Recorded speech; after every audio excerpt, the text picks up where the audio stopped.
Episode के start में हम लोग उसी लड़की को देखते हैं जो कि फर्स्ट एपिसोड के बाद ही मर गई थी। हम लोग देखते हैं कि ये बहुत ही मिस्टीरियस तरीके से जाग जाती है और एक एडवांस सिस्टम इसको बता रहा होता है आयाका शिनोजाकी तुम एक एंड्रॉइड हो। वो सिस्टम इसको बताता है कि उन लोगों ने बहुत ही पावर के साथ यहाँ पे आयाको को एक एआई में ट्रांसफर कर दिया है। वो सिस्टम यहाँ पे आयाको कहता है जजमेंट फटाफट से यहाँ से लिख लो और अपने आप को हील करने का तरीका ढूंढो। आयाका कहती है एक सेकंड, क्या मैं मर चुकी हूँ और ये सब कैसी आवाज है? वो कहती है उन लोगों ने मुझे 4 तरह यूज करा जिसकी वजह से मैं मर गई थी। फिर से यहाँ पे वही आवाज सुनाई जाती है जो की कह रही थी तुम्हें अपने आप को हील करने के लिए ज्यादा से ज्यादा यहाँ पे कोई चीज कंज्यूम करनी होगी। अब ये यहाँ पे उसी मरे हुए ड्रैगन के पास आती है जिसको यहाँ पे शोकरी ने मारा था। वो उस ड्रैगन का फ्लैश तोड़ के खाने लग जाती है जैसे उस सच में एक पूरी तरह से रोबोट बन चुकी हो। अब हम यहाँ पे आसाका को देखते हैं जो कि पहली बार यहाँ पे कुकिंग कर रही थी। उसकी कुकिंग यहाँ पे बहुत ही बेकार होती है। वो कह रही थी ये तो बहुत ही बेकार है। हम लोग यहाँ पे आसाका का बनाए ब्रेकफास्ट देखते हैं जो कि बहुत ही बेकार लग रहा होता है। हालांकि योगरी से खाते हुए कहता है कि क्या चीज है, चावल तो बहुत ज्यादा चिपचिपे हैं। आसाका कहती है तुम्हें इस तरह से दूसरों खाने की बेइज्जती नहीं करनी चाहिए। वो कहती है कि याद रखो तुम्हें जैसा खाना मिला उसे चुपचाप से खा लो, ये तुम्हारी जिंदगी के लिए एक लेसन रहेगा। अगर किसी भी लड़की ने तुम्हारे लिए खाना बनाया है तो तुम कभी भी उसकी बेइज्जती नहीं करोगे। शोकरी बोलता है लेकिन ऐसा क्यों, मैं ऐसा क्यों करूंगा? आसाका बोलती है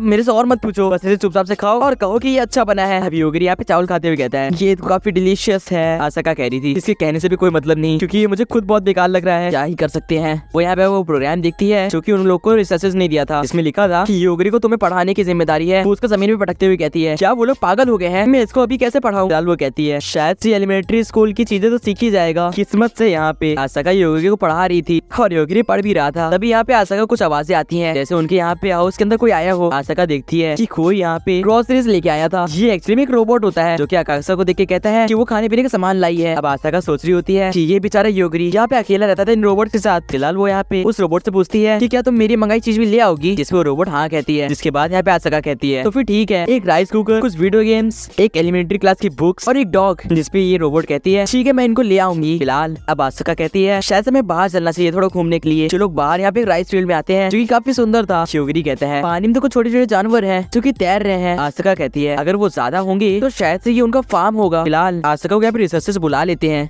और आसाका कहती है कि उसको पढ़ाना बहुत ही मुश्किल है, क्या तुम लोग को नहीं लगता? जिसपे रिसर्चर बोलता है इसलिए तो हमने तुम्हें यहाँ पे असाइन करा है ताकि तुम योगरी को यहाँ पे थोड़ा बहुत सिखा सको। आसाका कहती है एटलीस्ट तुम्हें थोड़े और मेंबर्स तो रखने चाहिए जो कि हेल्प कर सके। तो ये रिसर्चर कहता है तुम्हें क्या लगता है अगर हम ये कर सकते तो हम ये पहले कर चुके होते। वो बताता है कि अभी तक योगरी के पास जो भी गया है वो तो या तो मारा गया है या फिर उसके बाद वहाँ पे जाने की कभी उसकी हिम्मत ही नहीं हुई। आसाका यहाँ पे चिल्ला कहती है तो फिर मेरा क्या होगा, क्या तुम पागल हो गए हो? उसी टाइम रिसर्चर उसके हाथ में एक एम्बलम पकड़ाता है। आसाका कहती है ये क्या है? फिलहाल जब उसे खोल के देखती है उसे मालूम पड़ता है कि ये उसकी मंथली सैलरी है जो कि कुछ ज्यादा ही है। ये देख के उसका मुंह खुला का खुला रह जाता है। वो कहती है ये क्या है? रिसर्चर बताता है हालांकि तुम्हें बहुत ज्यादा लग रही हो क्योंकि तुम्हें सिर्फ और सिर्फ उसके साथ रहना है, लेकिन ये तुम्हारे लिए परफेक्ट सैलरी है। आसाका थोड़ा सा खुश तो हुई थी लेकिन वो कहती है मैं इन सैलरी का क्या करूंगी जब मुझे एट द एंड वहीं पे रहना है अंडरग्राउंड। रिसर्चर कहता है कैसी बातें कर रही हो, तुम वेकेशन ले सकती हो, कभी वहाँ से बाहर आ सकती हो तो तब यूज कर लेना। आसाका कहती है क्या मैं ऐसा भी कर सकती हूँ, ये तुमने पहले क्यों नहीं बताया? रिसर्चर बोलता है हाँ ठीक है, अब इतना में एक्साइट होने की जरूरत नहीं है, एट द एंड तुम्हें उसे हैंडल करना है। आसाका पूछते है अगर मैं नहीं रहूंगी तो योगी का ख्याल कौन रखेगा? तो ये रिसर्चर बताता है वहाँ पे उसके लिए खाना बनाने के लिए और सारी बंदोबस्त करने के लिए रोबोट्स ऑलरेडी है। तो आसाका कहती है तो फिर मैंने सुबह सुबह जो कुकिंग करी तो उसका करने कोई मतलब नहीं था ना? रिसर्चर बोलता है अगर तुम कुकिंग नहीं करती तो तुम्हारे लिए ऑलरेडी खाना आ जाता, तो तुम्हें वो करने की जरूरत नहीं थी। हालांकि तुम्हें पता है कि तुम्हारे खाने में एक स्पेशल चीज थी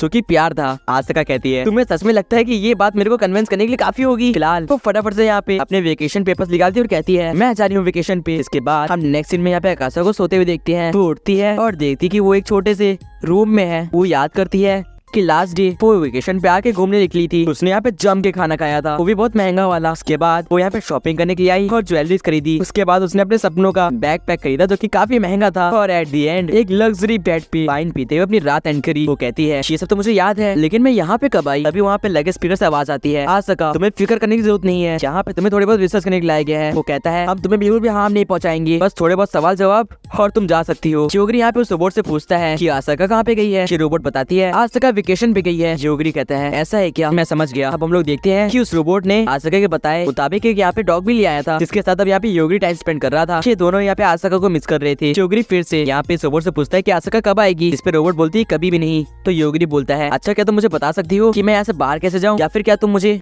उन रिसर्चर्स के पास ले जा सकती हो? इस पे रोबोट बोलती है मैं तुम्हें यहाँ से जाने का रास्ता तो नहीं बताऊंगी लेकिन रिसर्चर्स के पास ले जा सकती हूँ। जिसपे योगरी कहता है ये तो काफी बढ़िया होगा, शुक्रिया। हम लोग देखते हैं कि ये लोग उस एम्प्टी स्पेस के पास आ जाते हैं जहाँ पे वो डोर होता है ये रोबोट बताती है यही भी एक डोर है जो कि सिर्फ बाहर से खुलता है, अगर तुम्हें यहाँ से बाहर निकलना है तो तुम्हें रिसर्चर से बोलना होगा। जिसके बाद हम लोग यहाँ पे एक रिसर्चर को देखते हैं जो कि सारी चीजें यहाँ पे मैनेज कर रही थी। क्योंकि यहाँ पे रील से सबको कह रहा होता है कि क्या तुम लोग डोर को ओपन कर सकते हो, मुझे बाहर आना है, अभी एक इमरजेंसी थी। इस पे एक पुलिस मैन और ये रिसर्चर भाग के आ रहे थे। जब तक ये लोग आते हैं देर हो चुकी थी, काफी लोग मारे जा चुके थे। रिसर्चर पूछता है यहाँ पे क्या हो रहा है, तो ये बताता है वो उसे बाहर निकलने में मदद कर रही है। हम लोग देखते हैं कि रोते हुए यहाँ पे सारे डोर्स अनलॉक कर रही थी ताकि शियोगरी वहाँ से बाहर आ सके। एक्चुअली में शियोगरी इसको ब्लैकमेल कर रहा था, उसे बाहर निकले नहीं तो वो मारी जाएगी। रिसर्चर कहता है चलो कमान उसको शूट करो, सारी रिस्पॉन्सिबिलिटी मैं लूंगा। लेकिन जैसे पुलिस मैन उसे शूट करने वाला होता है शियोगरी उसे मार देता है। ये कह रहा था हम लोग पे तबाही आने वाली है, अब इसे कोई नहीं रोक सकता। उसी टाइम यहाँ पे योगरी आ जाता है और वो पूछता है आसिका कहाँ पे है और वो कब आएगी। रिसर्चर बताता है आसिका वेकेशन पे गई है, वो यहाँ पे नहीं है। शियोगरी पूछता है तो फिर मुझे ये बताओ कि वो कब तक आएगी, मैं उसे मिस कर रहा हूँ। तो रिसर्चर कहता है मुझे माफ करना, एक्चुअली मुझे यहाँ पे किडनैप कर लिया गया है और वो एक एजेंसी के अंडर में है। शियोगरी बोलता है इसका क्या मतलब है, क्या वो कभी वापस नहीं आ पाएगी। रिसर्चर कहता है कि हम इसमें कुछ नहीं कर सकते, हमारे पास कोई भी पावर नहीं है। शियोगरी कहता है तो फिर ठीक है, मैं आसिका को बचाऊंगा, मुझे बस तुम यहाँ पे रास्ता बताओ। वो कहता है और हाँ उसे बताना मत कि ये सब मैंने करा है। हम यहाँ पे देखते हैं एक बहुत ही बड़े से मॉल के पीछे तबाही मच रखी थी। शियोगरी यहाँ पे सबको मारते हुए आगे बढ़ रहा था। वो यहाँ पे फिर से कैमरे में देखते हुए कहता है आसिका कहाँ पे बता दो मुझे। इसको देख के यहाँ पे ये लेडी कैरी होती है, कितने कमजोर है। इसके बगल वाला बंदा कहता है उसके पास बस दूसरों को देख के मारने की एबिलिटी तो है, उससे ज्यादा क्या ही है। इन लोगों ने एक स्नाइपर भी यहाँ पे हायर करा था जो कि योगरी को शूट करने वाला था, लेकिन योगरी एक बार में इन दोनों को मार देता है। हमें पे आसिका को देखते हैं जो कि सोच रही थी कि वो कहाँ फंस गई। वो कह रही होती है पता नहीं योगरी कैसा होगा, मुझे उसकी चिंता हो रही है। तभी वहाँ से एक लेडी भागती हुई आती है और कहती है तुम यहाँ आओ। उसे पकड़ के उसके गले पे यहाँ पे गन लगा देती है। उसी टाइम यहाँ पे आगे से शियोगरी आता है और कहता है मैं तुम्हें ढूंढ लिया। ये लेडी कह रही थी आगे मत बढ़ना नहीं तो मैं शूट कर दूंगी, वहीं रहो। लेकिन नेक्स्ट सीन में ही शियोगरी से भी मार देता है और आसिका से कहता है शायद से हमें घर चलना चाहिए। अब ये लोग जैसे वहाँ से थोड़ा बाहर आते हैं आसिका देखती है कि योगरी ने यहाँ पे एक डिजास्टर मचा दिया है, उसने हर किसी को मार दिया है। वो देख के वो पूरी तरह शॉक थी और ट्रॉमेटाइज्ड भी। इसके बाद भी वो योगरी का हाथ नहीं छोड़ती और वो कहती है हमारा घर हमारी वेट कर रहा है। अब आसिका वापस आ जाती है और वो पहली बार इस डॉग से मिलती है। हम लोग देखते हैं वहाँ पे रिसर्चर भी आया था। तो आसिका योगरी से कहती है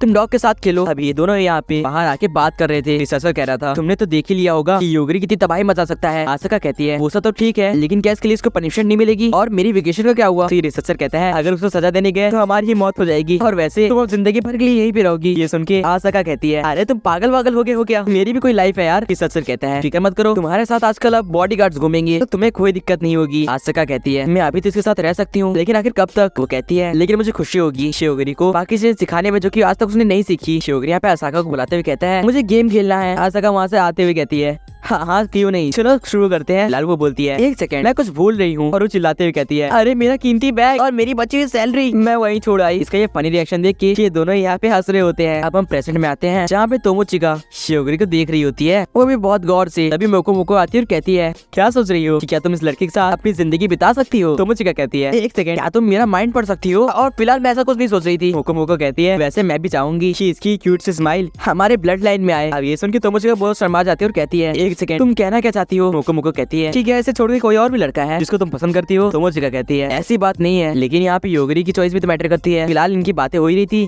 कि योगरी जाग जाता है तो पूछता है कि क्या हुआ यहाँ पे। तो तोमोचिका कहती है कुछ नहीं और वो बता दे कि वो रॉयल कैपिटल पहुंच गए हैं। हम लोग देखते हैं कि ये लोग यहाँ पे रॉयल कैपिटल के एंट्रेंस पे होते हैं। अब इनके पास काफी गार्ड्स आके जमा हो जाते हैं और एक बंदर सैल्यूट करते हुए कहता है प्लीज इससे पहले आप अंदर जाए क्या आप अपने आप को इंट्रोड्यूस करना चाहेंगे। तोमोचिका कहती है मुझे नहीं लगता ये हम लोग को अरेस्ट करने आए हैं, चलो देख ही लेते हैं। ये लोग बाहर आते हैं और बोलते हैं हम लोग को रॉयल कैपिटल के अंदर जाना है, क्या हम लोग जा सकते हैं। ये बंदा जिसका नाम टॉर्क्यूस था वो कह रहा था मुझे लगा कि तुम लोग ज़ॉम्बी क्लैन से हो क्योंकि ये ड्रग तो उन्हीं की है। योगरी यहाँ पे कहता है अरे याद आया हम लोग यहाँ पे शॉन के बनाए हुए स्टेज कैंडिडेट्स हैं, क्या हम अंदर जा सकते हैं। टॉर्क्यूस कहता है ऐसी बात है क्या, तो तुम लोग को प्रूफ करना होगा तुम लोग उसके यहाँ पे कैंडिडेट्स हो। तोमोचिका कहती है क्या तुम सच में ऐसा करना चाहते हो। जिसमें योगरी कहता है अगर यही रास्ता है तो फिर ठीक है। इसके बाद यहाँ पे एक मैजिक यूजर इनको यहाँ पे एग्जामिन करता है जिसके बाद वो यहाँ पे टॉर्क्यूस को कुछ बताता है कि ये लोग कैंडिडेट हैं। टॉर्क्यूस कहता है मैं समझ गया कि तुम लोग स्टेज कैंडिडेट्स हो लेकिन अभी भी तुम लोग को यहाँ पे थोड़ी और गवाही देनी होगी। इसके बाद योगरी यहाँ पे वही एम्बलम निकालता है जो कि यहाँ रिक ने उसने दिया था। इसको देखते ही सब लोग नीचे झुक जाते हैं और इनको यहाँ पे रिस्पेक्ट देते हैं। तोमोचिका कहती है ये क्या चीज है। तो योगरी बताता है ये चीज रिक ने उसे दी थी और कहा था कोई भी दिक्कत आने पे रॉयल कैपिटल में से दिखा देना। योगरी पूछता है ये आखिर है क्या। तो टॉर्क्यूस बताता है कि एक रॉयल फैमिली का साइन है जिससे हमें मालूम पड़ता है कि कोई रॉयल फैमिली से है या फिर नहीं। उसी टाइम यहाँ पे कोई बंदा था और कहता है कि तुम लोग यहाँ पे रिचार्ड के दोस्त लग रहे हो, तुम लोग को मेरे से बात करनी होगी। टॉर्क्यूस कहता है तुम पागल हो गए हो क्या, इन्हें जाने दो। फिर यहाँ पे ये कहता है कि मैं सबसे यंगेस्ट रॉयल फैमिली का मेंबर हूँ डेविड।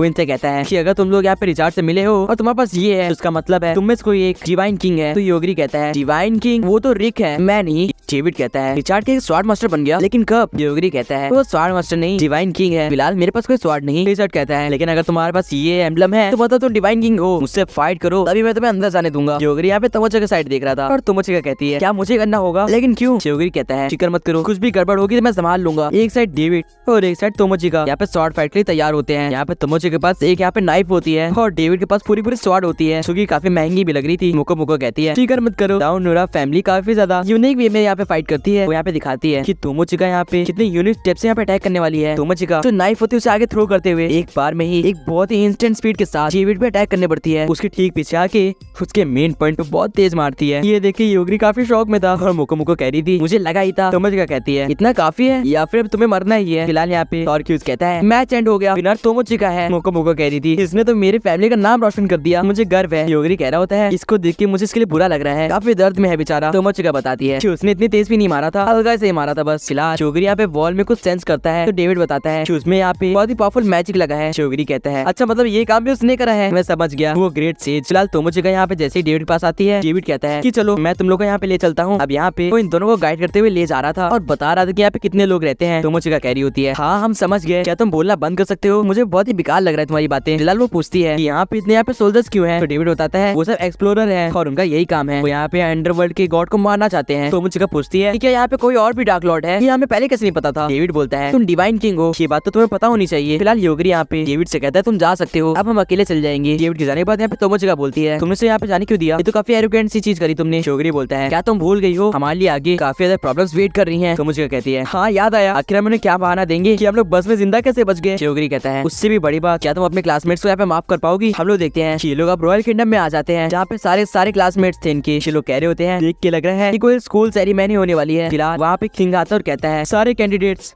मुझे खुशी है तुम यहाँ पे आए। हमें बताया जाता है कि यहाँ पे मानी का किंग है। फिलहाल एक स्टूडेंट उठता है और कहता है कि तुम ऐसे बिहेव क्यों कर रहे हो कि हम लोग तुम्हारे अंडर में हैं, बोल के क्या तुम लोग हमें यहाँ पे मदद के लिए बुलाए हो? इसका नाम शिन्या होता है और ये काफी एरोगेंट भी था, ये कह रहा था हमारे बिना तुम कुछ नहीं हो। योगरी कह रहा होता है ये पागल है। तोमोचिका कहती है ये हमेशा से ऐसा था, इसे सही टाइम पे बोलना आता ही नहीं। किंग उठता और कहता है पहली बार मेरे सामने बोलने की किसी ने हिम्मत करी है। वो अपनी तलवार निकालता है और अटैक कर देता है। शिन्या से डॉज करने की ट्राई करता है लेकिन उसके सारे फिंगर्स ही कट जाते हैं। इसकी मदद करने के लिए सामने कुछ और स्टूडेंट्स बढ़ते हैं। किंग कहता है अच्छा अगर तुम लोग अपनी अपनी सीट पे यहाँ पे बैठ जाओ, नहीं तो तुम्हारे साथ भी यही हो सकता है। वो कहता है अब ध्यान से सुनो, मुझे तुम सबकी जरूरत है, जैसा मैं कहूंगा तुम सबको वैसा ही करना होगा। और गाइस इसी के साथ ये एपिसोड भी एंड हो जाता है। आप लोगों का एपिसोड कैसा लगा कमेंट्स में बताना एंड सब्सक्राइब करो दोस्तों अगला एपिसोड देखने के लिए। बाकी मैं मिलता हूँ नेक्स्ट वीडियो में। Till then good bye.